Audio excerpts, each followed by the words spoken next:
Whew, this one looks a little interesting. Using the results from the previous two problems for DHDP and DSDP, calculate delta H and delta S for the isothermal pressure increase of CO2 as a van der Waals gas from 1 megapascal to 15 megapascal at 298 Kelvin. These are the values for the van der Waals constants for CO2. And then they ask us to run the same calculation at 598. And then they say, compare the values you calculated for 298 to those obtained for an ideal gas. Okay, so we just found expressions for a van der Waals gas for the change in enthalpy with respect to pressure, the change in entropy with respect to pressure. We can integrate these expressions to get expressions for the actual change in enthalpy and the change in entropy. And then we're going to compare them to the van der Waals, compare them to the ideal gas. Okay. All right, so let's see what we've got. So we want to know what delta H is, and we want to know what delta S is. And let's see here. So let's go ahead and write down, let me see, delta S. Okay, so from our free, let's actually write down what we've got. So our CO2 gas, we're taking it from 1 megapascal, we're taking it to 15 megapascals, and we have our value of, well, that's fine, we'll go ahead and put those in a minute. So A equals 0.366 meter 6 pascal per mole squared, and B is equal to 42.9 times 10 to the negative 6 cubic meters per mole. Okay, so from the previous example, we found that dH dP at constant T is equal to B minus 2A over RT. Therefore, I've got dH equals B minus 2A over RT dP. And then when I go ahead and integrate this expression, I'm going to get delta H is equal to B minus 2A over RT times the integral from P1 to P2 of dP, and that's going to equal B minus 2A over RT times our delta P. Okay, so our delta H is going to equal, and again, this is molar, so it's, well, that's fine, doesn't matter. So we've got B minus 2A. So let's just plug in all of our values.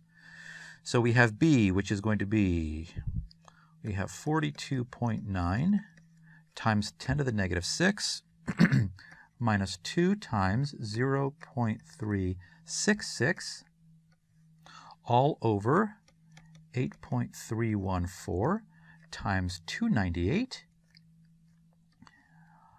times delta P. So it's going to be 15 minus 1, and I'm going to do times 10 to the 6 because this is megapascal. So we're working in pascals. We're working in pascals in order to make sure that the units match. So 15 minus 1 is 14 megapascal. It's 14 times 10 to the 6th pascal.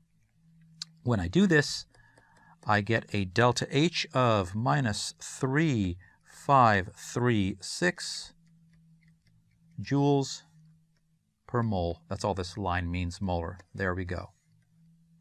That's the delta H based on what we calculated for DHDP and then integrated it. Okay. Now for the DS. Well, we worked out that DSDP under constant T, that's equal to minus R over P plus RA over RT squared. Therefore, our DS is equal to, when I move the P over, I integrate the expression, I'm going to get from P1 to P2 of this thing, R over P plus RA over RT squared dP. Okay. So ds equals minus r times the integral from P1 to P2 of dP over P. This minus comes out, so this becomes a minus, and this becomes a minus. It distributes over both. Minus A over RT squared, I canceled one of the r's, times the integral P1 to P2 dP. Therefore, our ds is equal to minus r ln P2 over P1 minus A over RT squared times delta P. Okay, now we put the values in. Delta S equals minus 8.314 times the natural logarithm of 15 over 1. The megapascal cancels megapascal, so I don't have to go ahead. If the units cancel, I can leave the numbers alone. Minus 0.366 over 8.314 times 298 squared times 15 minus 1. And again, this one times 10 to the 6th, because there's no cancellation here. That equals, I'm going to do these separately, minus 22.5 minus a 6.9. Therefore, the entropy change is minus 29.4 joules per Kelvin mole. There we go. That takes care of the delta S. Okay, so let's see what's next. They asked us to run these same calculations, part B, under a new temperature. Well, it's the same exact process, same exact thing we just did. The only difference is instead of 298 for the T, we're going to put 598 for the T. So what we end up with are delta H. I'll go ahead and put 598. It's going to equal minus 1460 joules per mole.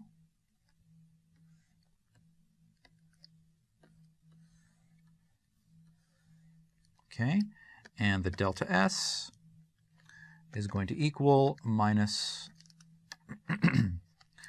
delta S at 598 is going to equal negative 24.22. Yes, negative 24.22 joules per mole Kelvin, or Kelvin mole. There we go.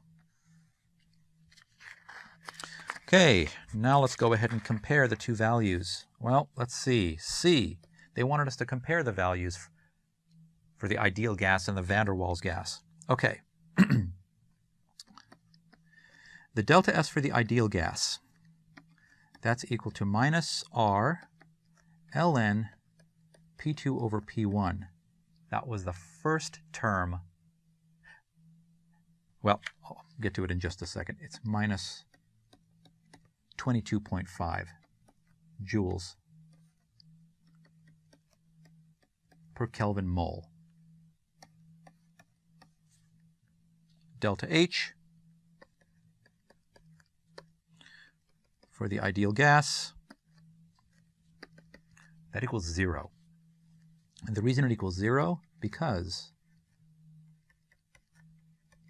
dH over dP T equals 0 for an ideal gas. Remember Joule-Thomson coefficient for an ideal gas. And I'll put Joule-Thomson.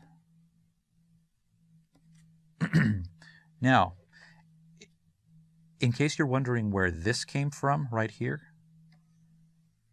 for the ideal gas, just look back on lesson 21. Lesson 21, which is the entropy changes for an ideal gas. Entropy changes for an ideal gas. Now notice this expression right here. This was the first half of the expression for the van der Waals equation that we just did in part A.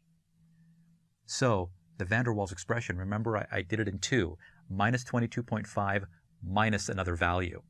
So that minus 22.5, that takes care of the ideal gas portion of the van der Waals gas. And then because it's a van der Waals gas, there is actually an additional term. It's no different than the van der Waals equation. So remember, we had a negative 22.5. So that's it. Thank you so much for joining us here at Educator.com. We'll see you next time.